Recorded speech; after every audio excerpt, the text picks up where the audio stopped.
Hello guys, so welcome na ulit sa panibagong video.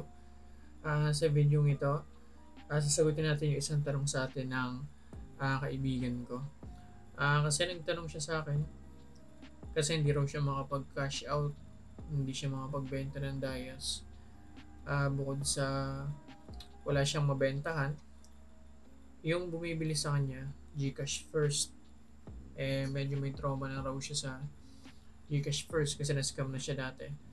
So, kung hindi ka komportable rin na mag-Gcash first, tsaka wala ka rin mahanap, patuloy mo lang panoorin video na to. Tuturuan ko kayo ng trick kung paano magbenta. Okay?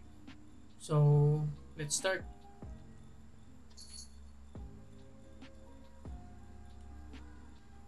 So, una, magbukas muna tayo ng trading post. Bale, ang gagawin lang natin, maghahanap tayo ng pwedeng bilhin na pwede ring ibenta dito sa Next Market. Ang pinaka-common dito is yung skill book. Bukod sa mabilis mabenta, syempre mas medyo malaki lang rin yung presyuhan niya.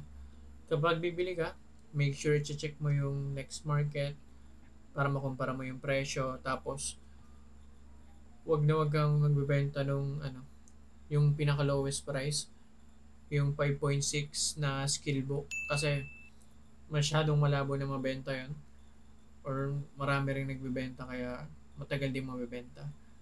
Ang napili ko dito is yung skill book ng bow, quality arrow. Sa presyuhan nito, 298 siya. Ang normal rate natin sa diamonds is 1:4. So, kung gusto mong kumita, tignan mo natin, i-divide natin yung 298 by 4. So, kung ibebenta natin siya na 1:4, 75 pesos lang siya. Pero currently sa market, 88 pesos ang bentahan niya. Okay?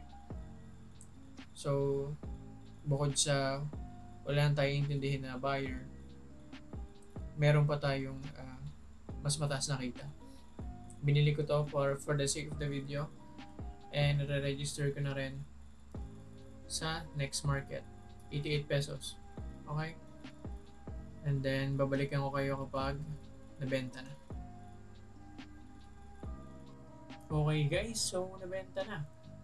Yung nabili natin for 298 pesos, nabenta natin for 298 diamonds, nabenta natin ng 288. Ayan. So, flash ko dito. May 8% tax lang siya. Pero, I believe, ano pa rin siya. Try natin. 88 times 0.92.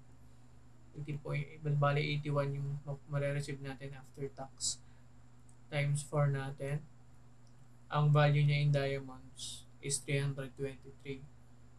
So, ayan. Sulit pa rin. Kumita pa rin tayo. And yeah. Kung gusto nyo pa ng tips and tricks, make sure to like and subscribe. At magbabalik tayo sa next video. Thank you.